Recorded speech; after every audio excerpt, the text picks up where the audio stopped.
Hi అండి, సంజయ్స్ కిచెన్కి స్వాగతం. ఈరోజు మనం గోంగూర పప్పు చేసుకుందామండి. దీనికి ముందుగా నేను ఇక్కడ ఆకు కడిగి శుభ్రంగా ఉంచుకున్నాను. ఒక కట్ట ఆకు తీసుకొని ఇలా కడిగేసి ఉంచుకోవాలి. ఇప్పుడు ఒక అరకప్పు వరకు కందిపప్పు, అలాగే పావు కప్పు శనగపప్పు, పావు కప్పు పెసరపప్పు, ఈ 3 పప్పులు తీసుకొని మనం 2 సార్లు వాటర్తో కడిగేసి ఉంచుకోవాలండి.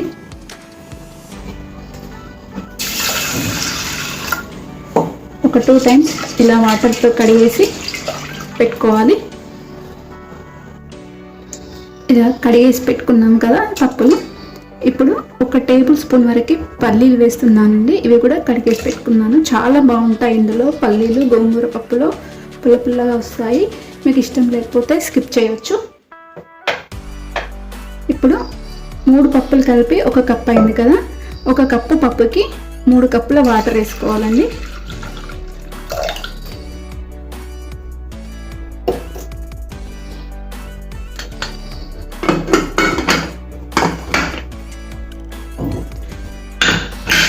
ఇప్పుడు ఇది ఒక 5 విజిల్స్ వచ్చే వరకు ఉడికించుకోవాలి. ఇప్పుడు మనం పప్పు ఉడికిందేమో చూసుకుందామండి.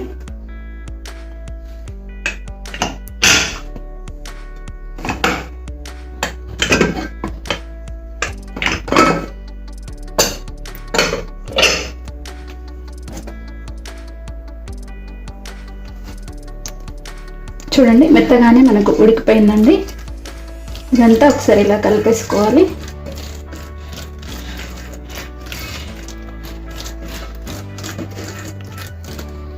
చూడండి, ఉడికిపోయింది కదా. ఇప్పుడు మనము పాన్ పెట్టేసుకుందాం. ఇప్పుడు మనం ఉడికించుకున్న పప్పుని ఇందులో వేసుకుందాము.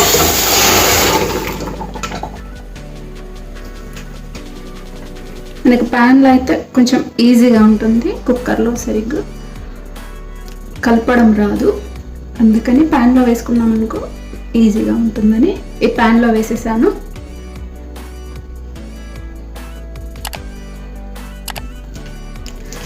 ఇప్పుడు ఈ గోంగూర కూడా ఇందులో వేసేసుకోవాలండి. మనకు పెద్దగా ఆకులు ఉన్నాయి కదా, ఇలా ఇచ్చేసి వేసుకోవాలి.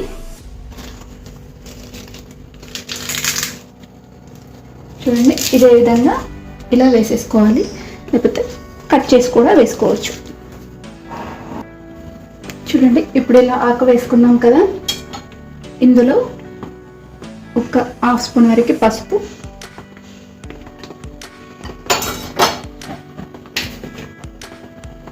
ఒక టేబుల్ స్పూన్ ఉప్పు,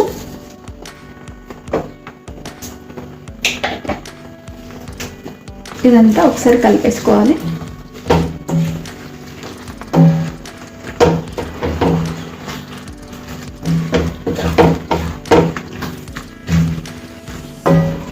ఇందులో కొన్ని వాటర్ వేయాలండి. ఒక 1/2 గ్లాస్ వరకు వాటర్ వేసుకుంటే సరిపోతుంది.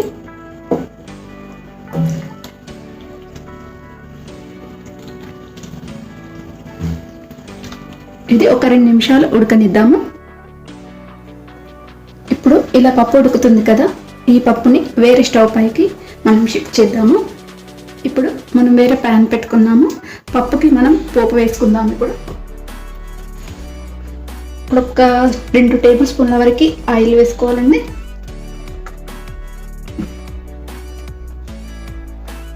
ఇప్పుడు మనకి ఆయిల్ వేడైపోయింది. మనం ఒలిచిపెట్టుకున్న వెల్లుల్లి వేసుకోవాలి.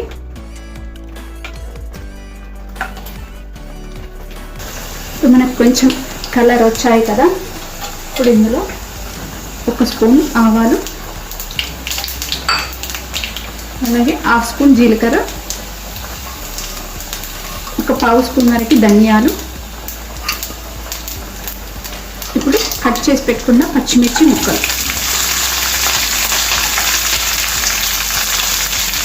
ఇవన్నీ ఇలా ఒకసారి ఫ్రై అవ్వాలండి. ఇది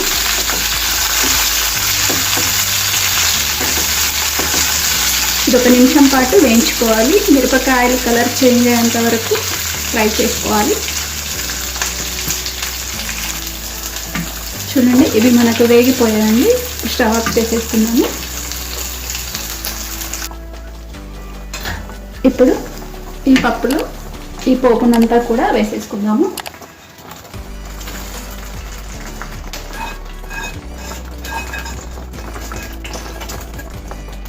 వేసుకొని ఇదంతా ఒకసారి కలిపేసుకొని ఒక 2 నిమిషాలు మనం ఉడికించుకోవాలండి.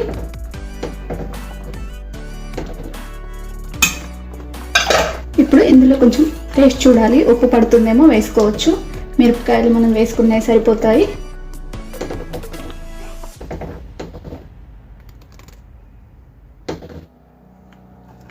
ఇది ఒక 2 నిమిషాలు ఉడకనిద్దాము. చూడండి మన గోంగూర పప్పు రెడీ అయిపోయిందండి. తీసేసుకుందాం. చూడండి ఈ విధంగా ఉంటే సరిపోతుంది బ్యాట్.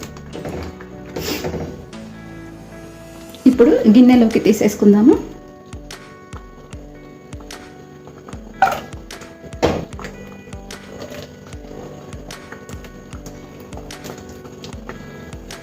చూడండి మనం గోంగూర పప్పు రెడీ అయిపోయిందండి.